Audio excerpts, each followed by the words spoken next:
Hello, ladies and gentlemen, boys and girls, Jews and genitals. This is the Anthro Literature Club. I still hate that title, and my name is David Hopkins. With us today is Thewaitesy. Oh. Mewies. Hi. Jake. Hello. Kassie. Hi. And returning guest, Roz Gibson. Say hi, Roz. Hello, hello. Okay. And today we'll be reading a couple stories from Kurt Wilcken. We were originally scheduled to meet with Kurt today, but he had computer problems. We've recorded an interview with him over the phone, and we'll be adding it to the video in post. Talk about phoning your lines in. Oh, God. Dun, dun, dun, dun, Where's Statler and Waldorf when we need him? For the first story, A Dungeon for Two, it will star Thewaitesy will be playing the character you see on screen right now, Arthur. Mewies will be playing a character to come in the next battle, Liz, and Jake will be showing up at the end as Larry. In the next story, Hard Sell, the salesman will be played by Jake, the saleswoman played by Roz, the bunny lady will be Roz again, Racoon Lady will be Mewies again, the mouse will be Kassie, and at the end, Mrs. Lamb will be played by Kassie once again. So thank you everybody for coming. Are we all ready to start? Yep. Yep. All right. Then here we go with A Dungeon for Two by Kurt Wilcken. It begins with a knock on the door. Coming. Hey, Arthur. Ready to game? You bet. Go on in, Liz. Huh? Is something wrong? Isn't anyone else with you? Oh, thanks. Hello to you too, Arthur. Isn't Linda coming? No, she came down with a bad case of the flu. She locked herself in the bathroom. Where's your roommate? Larry's gone for the weekend. Had to visit his folks. And Derek suddenly remembered that the term paper he's been putting off all semester is due Monday. Crap. Guess we'll just have to cancel gaming this week. What? You can't cancel. I've been looking forward to this all week. What do you want me to do? I can work around having 1 or 2 players missing, but not the entire party. Well, I'm here. Can't you run the game with just me? Party's in the middle of a dungeon. Do you really think your 5th level thief/mage character can fight her way out all by herself? Besides, it wouldn't be fair to the rest of the group to continue the story without them. Poop on a scoop, and I was really looking forward to killing some monsters too. Isn't there something you can do? Throw together a pickup game or something? Well, suppose I can always fire up the random dungeon program. Random dungeon program? Yeah, it randomly generates labyrinths and fills them with traps and critters from the itinerant monsters tables. I don't use it very often. The results tend to be a bit generic, but for a quick and dirty dungeon, it should do just fine. Nah, it still won't work. Why not? The tables are skewed for parties of 3 or more. Maybe I could run it with 2 players in a pinch, but 1 would be ground up like hamburger, especially since your character is a thief, not a fighter. I think one of us has counting problems. We have 2 people. I said 2 players. I'm the game master. I'm running this thing. No problem then. Just create a non-player character and play him yourself. You have lots of pre-generated characters. You can pull out one of them. That could work. Okay, it'll take a couple minutes for the computer to print out the dungeon. Let's look through the pre-gen file. It's always fun to see what you come up with when you randomly roll characters. Let's see, we have a 3rd level ninja, a knight with a +12 sword, Viking prince with enchanted armor, a gnomish cleric with a 6th level boxing proficiency. Ooh, what about this one? Oh yeah, the barbarian, a 4th level fighter, pretty good strength, average dex. And a communist of 19. Wowzers! Yeah, I rolled pretty well on that one. I think we have a winner. Yum. I should have guessed. But the sheet needs some artwork. No character sheet is complete without a portrait. Yeah, whatever. Just remember, since this is a pickup game, none of the experience points, treasure, or other goodies you may collect will count towards the regular campaign. Oh, phoo. To start off, your character is traveling through the hills of Hutsut-Rolson when you come to a village. I head for the tavern. Oh, how could I guess? Okay, you enter the tavern. You see a barbarian at the bar. Is he cute? Yes, he's cute. Alright, I come up to him. Hi, big guy. Is that your sword, or are you happy to see me? Come on, Liz. Do you want a game, or do you want to screw around? Oh, alright. Greetings, noble barbarian. I see by your weapon that you are a fighter. How's that? Better. I am Ulrich, son of Aldrich. Ulrich? Did you pick that one randomly too? Ahem. I said I am Ulrich, son of Aldrich. The people of this village have hired me to rid the caves nearby of monsters. Well, I am Katrina of Cupidia, and I am looking for just such a quest. Could you use an extra sword? That name is not unknown in these parts. I'll watch my gold purse. Oh, very funny. Well, you can't go into those dungeons alone. You'll be ground into hamburgers, so there. So I've heard. So Ulrich agrees to take you on as a partner, and you set off for the caves. 8 points of damage, that takes care of the last of this bunch of orcs. Ha! Okay, I searched the bodies for treasure. You find, let's see, 100 gold pieces. Fortune smiles, Ulrich. Look, 50 gold pieces. Count again, Katrina. I think you're mistaken. That's not fair, Arthur. Just because you know how much gold there was doesn't mean he would. Hey, he said he'd be keeping an eye on you. Phoo, you're not going to let me have any fun. At the end of the next passageway, you see a ladder going up. Maybe you should take point. What, scared of heights? No, I just want to look up your butt. Say, I wonder what barbarian keeps under his loincloth anyway. Oh, the usual broadsword, howitzer, tactical nuke. I'm gonna have to try picking Urt's pocket. Ooh, hard cheese, old bean. I can't believe it. I blew my detect traps roll. Can't I roll again? Nope. Sadist. Fine. You just better have a good healing potion on you. What's the damage? Let's see. Okay, as you open the door, a panel in the ceiling slides open, and a disgusting substance oozes out all over you. Oh no, what is it? Black ooze? Ochre jelly? Mauve slime? Well, it's sort of pale green. It's a chartreuse phlegm. There won't be enough left of me to heal. And sticky and tastes like... Taste? It got in my mouth. Ugh, gross. like pistachio. What? Pistachio pudding, to be exact. You creep. Pistachio pudding? Hey, don't kill the GM. That was the trap the computer rolled. Don't blame me, blame the computer. Hey, consider yourself lucky. If you weren't all covered in pudding, you couldn't have slipped out of the coils of that anaconda. I still say if Ulrich were any gentleman, he would have offered to lick it off me. Well, he is a barbarian. So, what's in the next room? I'll check. Okay, you see a 30 by 40 room. In it is a large pool. Hot puppies. I'm going to take off all my clothes. What? To wash off all the gunk, of course. What do you think? Oh. Your character doesn't have to watch if he doesn't want to. So, is he watching? Nope. Ulrich's checking out the room. Then you can start with the pool. I can push him in. Hey, you can't do that. I dodge. Go ahead and roll for it. I have a higher dexterity than you, and being a thief, I can get a plus on all sneak attacks. Do you feel lucky? Okay, have it your way. Happy? Oh yes. Aren't you glad you're not wearing plate armor? Funny. Suddenly, a pair of hands come out of the water and pull him under.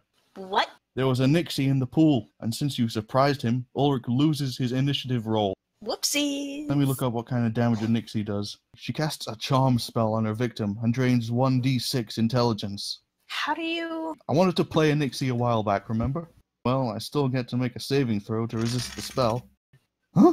You didn't see that. A critical failure. I love it. Alright.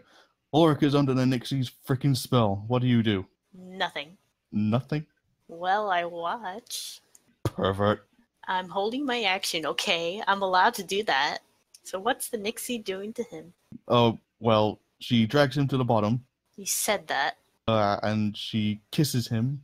Does she rip off his clothing? Suppose so. Then she gropes his goodies. Listen, Liz, are you going to save him, or am I going to have to send a pack of basilisks to keep you company? Oh, alright. I dive in. I draw my dagger and stab her. Roll to hit. Missed. She bites you, doing 3 points of damage. Owie. I try again. Success. Roll your damage. That does it. The Nixie's toast. Okay, I haul Ulrich out of the water. I bet he's heavy. Hey, you could have had the gnomish cleric, but no. You wanted a big, beefy barbarian. Oh, crap. I forgot. Forgot what? The Nixie's bite is envenomed with an aphrodisiac. You'll have to roll versus poison to avoid its effects. What if I don't want to? What? Well, we're both wet and naked, and he's still under the Nixie's lust spell. I'm just going to say it would be a shame to waste the opportunity. So, what are you going to do? I kiss him. He kisses you back. I put my arms around him and begin nibbling his neck. Oh. So, are you horny? Are you asking me or the character? Yes. Mwah. What the heck was that for? Well, you asked me before if I wanted to game or screw around. So why can't we do both? Ulrich pulls you closer and nibbles your neck. She responds by running her hand down his taut muscle abdomen and massaging him. He begins taking off her clothes. They're already naked. Picky. Hey, I'm not complaining. Oh, what are you doing? She's sucking his dick.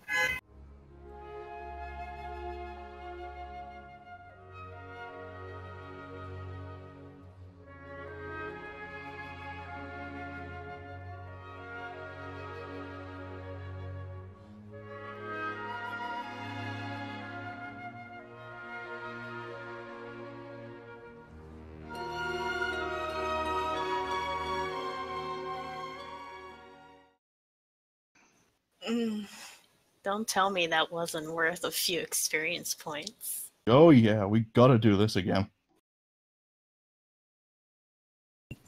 What do you mean you can't come to the pub tonight? I got a game to run, Larry. I'm starting a new campaign. Another one? Holy cats, Arthur. I mean, I enjoy gaming too, but you have seriously got to get a life. At this rate, you're never going to get laid. Okay, so this is Hard Sell. A story in pencils by Kurt Know the Territory Wilcken. Inks and finishes by Pseudonym. Gotta make the sale. Gotta make this sale. Gotta make the sale. Gotta make the sale. Yow! I'm terribly sorry. Here, let me... Oh, that's all right. Thanks. No problem. Here's the place. Yes? I believe you're expecting me. I'm here to give the presentation. You? But the lady on the phone didn't say anything about sending a gentleman over. Is there a problem? Oh no, just surprise, that's all. Come on in. My friends are here already. Friends? She invited her friends over to listen to an insurance pitch? This will be an easy sale. Well then, let's get started. You know, most people rarely think of what tomorrow will bring. That's why... oh crap. I got the wrong case. The wrong case and the wrong address. These ladies are expecting a lingerie party. Okay, let's not panic. There may be a way to save the situation. I sell them a couple bras and a couple panties. Maybe I'll make them receptive to buying insurance. Worth a try? How hard can it be? That's why you can never have too much lacy underclothing. How would this look on me? How the heck would I know? I don't know anything about this stuff. When in doubt, let the product sell itself. Why don't you try it on and see for yourself? Ooh. A few minutes later... This was a great idea. While they're distracted, I have a chance to read the sales brochures. Say, do you have any of your line of men's underwear with you? Let me see. Of course. Oh no. We can't tell anything from that. You'll have to model for us. What? What do you think? Yeah, that sounds fair to me. Come on, try it on for us. Yeesh. There better be a hell of a commission. Are you ready yet? Yeah, I'm ready. Then come on out. Woohoo! Yowzers! Woo! Turn around for us.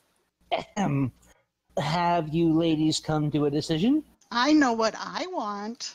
Me too. No question. Get him! Get him! Get him! Eep.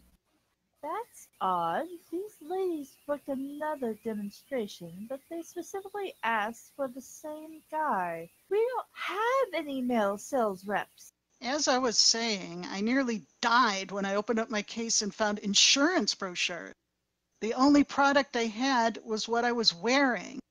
I stripped down to my panties before I realized those people really wanted insurance. Might have helped, though. I made the sale. Okay. Well done, everyone. Finne. Dun, dun, dun, dun, dun, dun, dun, dun, dun, dun, See, if I had known the direction this was going to go, if I'd read the comic beforehand, I would have used a different voice. So, have you ladies come to a decision? No, you didn't. It's funnier to have No, I Gil think- Gunderson doing that than someone who's self-assured. Right. No, I think you did fine, Jake. Yeah, everybody did real good. I think this one's going to be a bitch to edit, but Well, I Very can do more haunted. dice rolls, Dave, if you need it. no, I got it. But thank you. You're welcome. It's unfortunate that we couldn't have Kurt with us today. It's unfortunate that we don't have him with us today, but yeah, he will be seeing this later. What does everybody think about the stories we just got done with? I thought they were I thought they were a lot of fun. They were very, it's a lot of cutesy action with just enough little bit of titillation and stuff. It's very good. Thank you, Bye, guys. Roz. Take Lots care, of fun. Roz. Thank you for letting me participate. This was a lot of fun. All right. Special thank you to both Roz and Kassie for coming in at the last minute and helping out here. Thank you very much, No ladies. problem. Thanks to Dwight for getting my microphone to actually work too. If he hadn't been able to get it to work, I would not have been able to come. So. Right. But, No. And of course, Dave had to call me because I wasn't paying attention to Discord. oh well, no. But all right, that's the show, All right. guys. Thank you for the people in the crowd for stopping in. Thank you for the Patreon people for helping support this bullshit. And we'll see you guys next month. Okay. Goodbye. Talk to y'all later. Bye. Bye-bye. Bye. Now.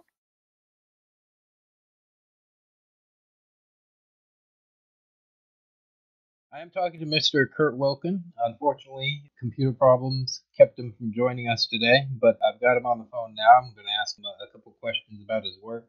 And first one is, what are your personal artistic influences?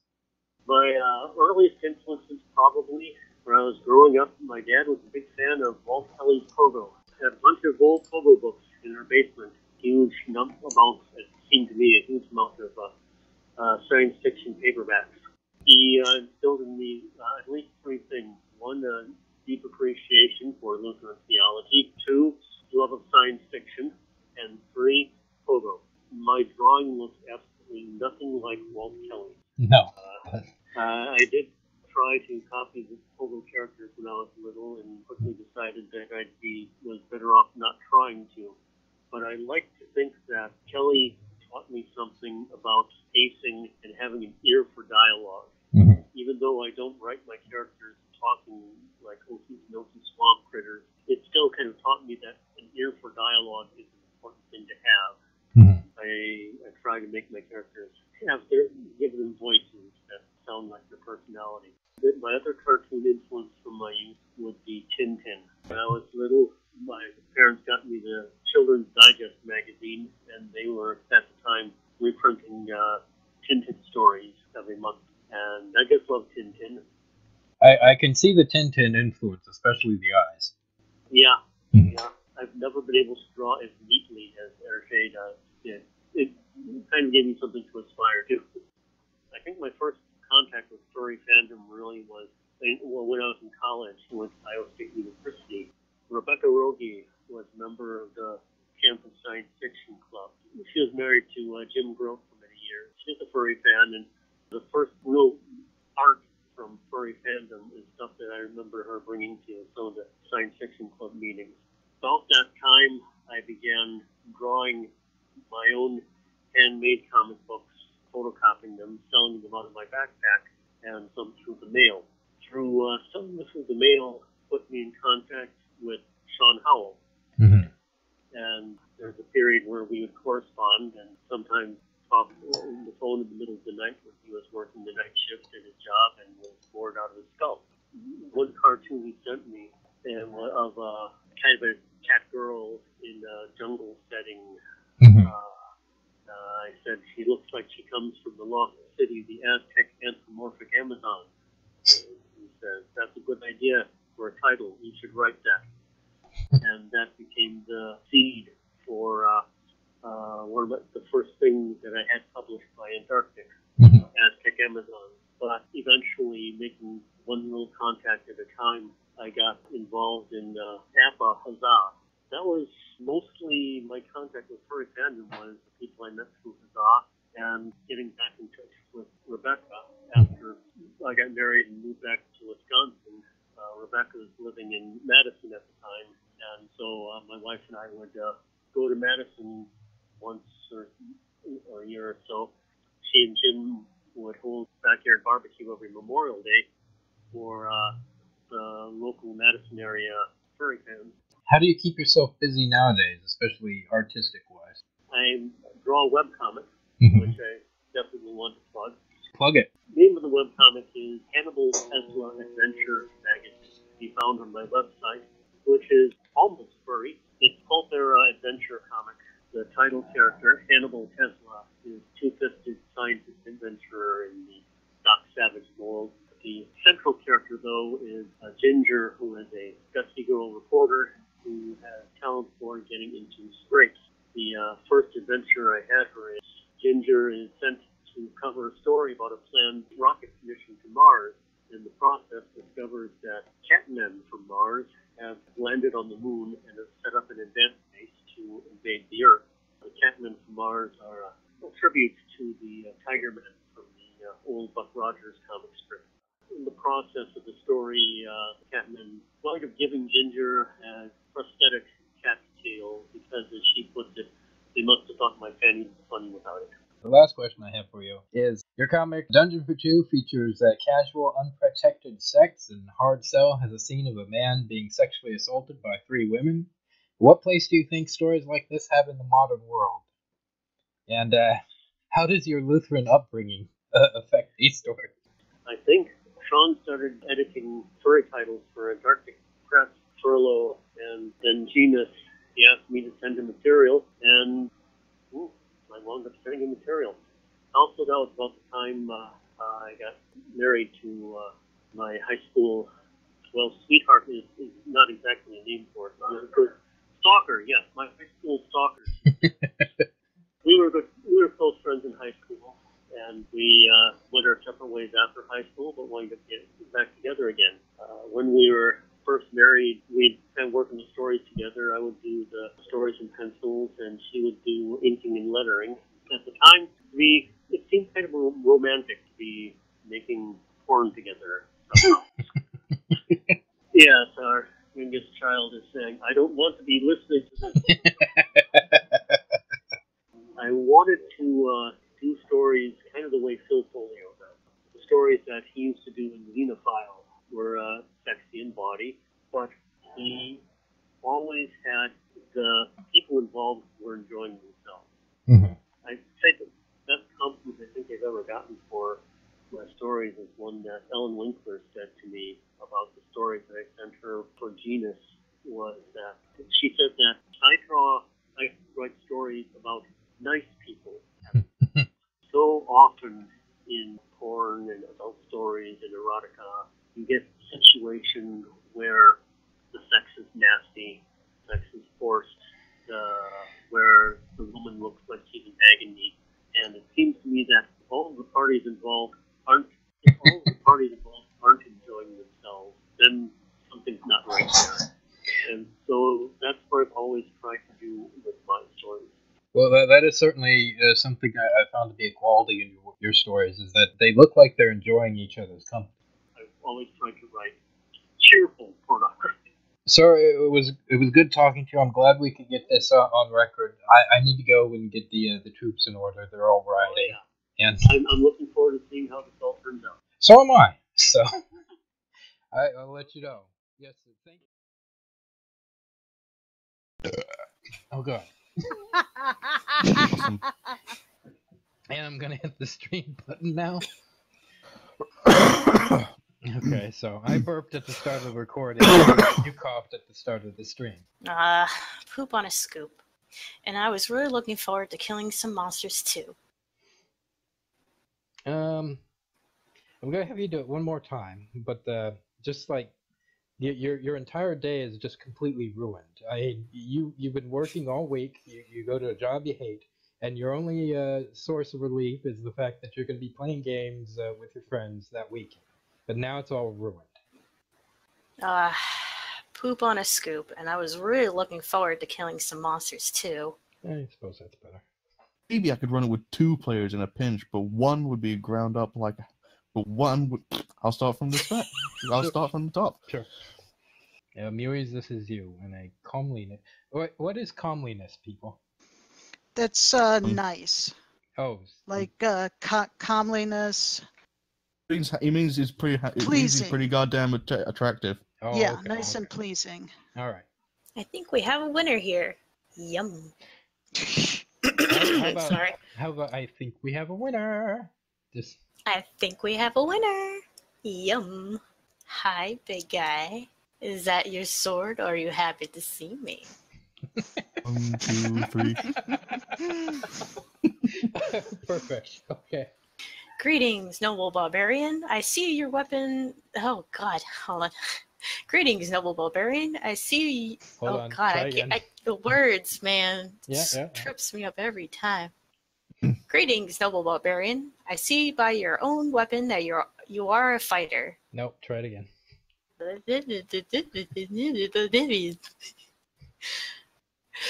Greetings, noble barbarian. Noble barbarian. I see by your Barbarian. weapon that you are a fighter. Oh God. It's like a Pokemon, Barbarian. Yeah, that sounds like you're saying bulbarian, like it's a type of plant. I had to take a drink. I'm sorry. Okay. Thank God for editing. Yeah. We're driving him to drink here. I know. 2, 3. So I've heard. No, excuse me. I had to hold that one back for a second. Ulrich agrees to take you on as a partner. 1, 2. Yeah, that was perfect. That's good. Yes. Hey Dave, if you need dice, Rattle. dice sound, I have some dice. Well, let's hear what you got real quick. Okay, let me actually go grab them. Oh, okay. You might want to record the dice roll later. Yeah, we'll get it later. That's not fair, Arthur. Just because you know how much gold there was doesn't mean you would. It's. Doesn't mean. You need to put some emphasis. I think you need to put some emphasis on the big bold letters. Yeah. Just because you know Just how because- much gold there was, he doesn't. Yeah. What? Scared of heights? No, I just want to look up. Oh. You didn't read this ahead of time, did you? I gave it to you, Mewies. Did you not read this ahead of time? Oh God. I read this ages ago. I was reading the DMV handbook. Oh, okay. I was trying to You learn. had other things going on. All right. No, I just want to look up your butt. Try That's it. a weird No, way of that's saying. not. No. I just wanted to look up your butt. Is gonna look into the brown hole of doom. Read the line. I'm gonna have to try pickpocketing Ulrich's pocket. You know what? The first time was fine. It's the what is this? Chartreuse. I saw it. I was gonna warn her about it, but I wanted to see her try first. Oh boy. I think you pronounced chartreuse. I don't- These words, man, is gonna kill me. It's a chartreuse phlegm. Gross. The look on her face in that panel.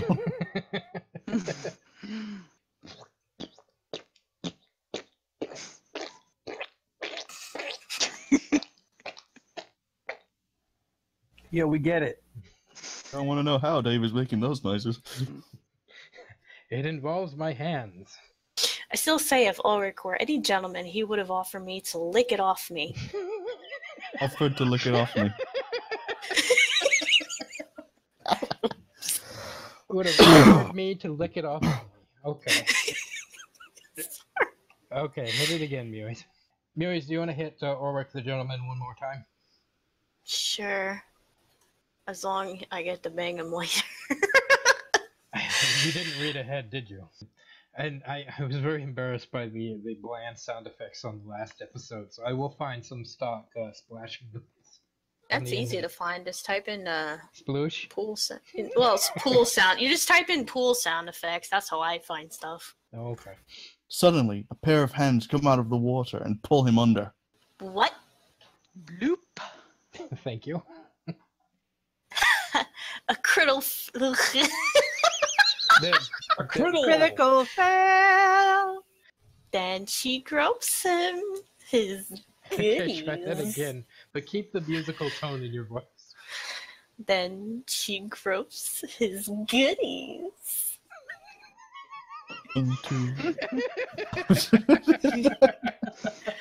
Okay, I'm sorry. It's the role Mewies was born to play. You could have had the gnomish cleric, but no, you wanted a big, beefy barbarian. I do like the Charlie Brown face she's making. What if I don't want to? It is the role Mewies was born to play. I do like that picture. That's Yeah. No, that's an attractive little raccoon there. Yeah. Okay, moving on. Mewies, I need the squee again.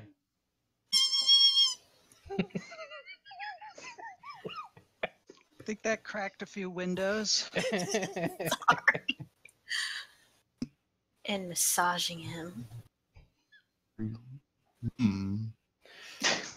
Like This is getting too hot for Anthro Literature Club. Well, we eventually, if you guys have read the comic already, then you know that there's going to be a couple panels here that are censored for children, and it's coming up rather quickly. Mewies doesn't know that. Mewies doesn't know that, apparently. No, but I skimmed through it. Hey, I'm not complaining. well, YouTube. I like how it says YouTube and then it's censored out like crazy, like a hentai. it's too bad too because the rest of that picture is actually pretty cute. Cute as in gotta say. Get like an yeah. unrated version. Can we get like an unrated version for us? Thewaitesy, 1, 2. 1, 2, 3. What are you doing? Can we keep that, please? Can we keep that for the censor? Hold on. Let me just make sure. Yeah, we're still I recording. want that for okay. when we get to the YouTube part. Can we do that, please? Sure. That'd be great. Sure, I apologize. I'm on my balcony right now. I'll move inside shortly. Oh my god, that was great. That was the best thing ever. Thewaitesy will need that again. When I do the edit, I'll just put in the honk noise. The honks. That Jack has provided for us. As you guys can imagine, we can't really show the rest of it. Humana. I'm just picturing like the kind of music you hear on the movies when they have something that's like. You could use the music from the Monty Python's Quest from the Holy Grail. Yeah. In intermissions. I think we're at the Benny Hill.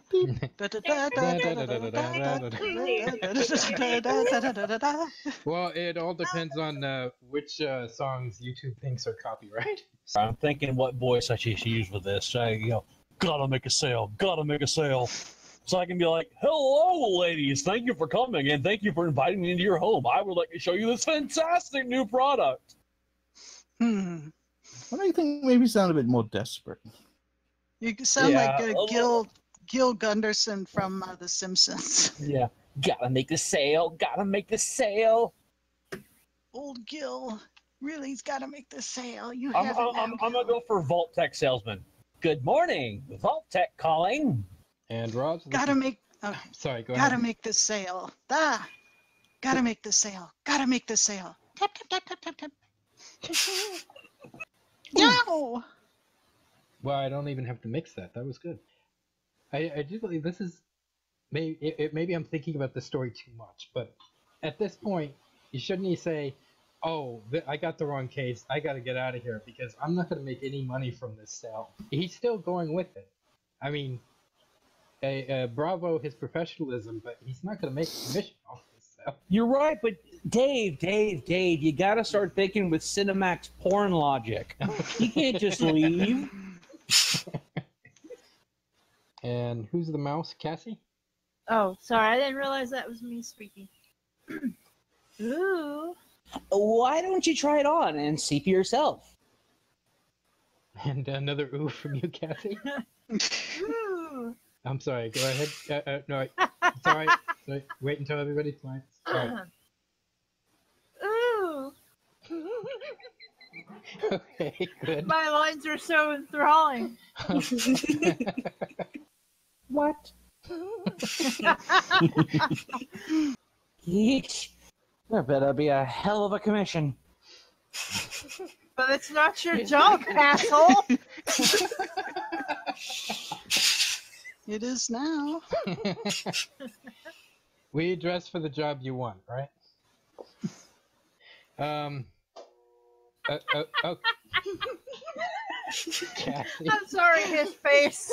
His face. Have you ladies come to a decision?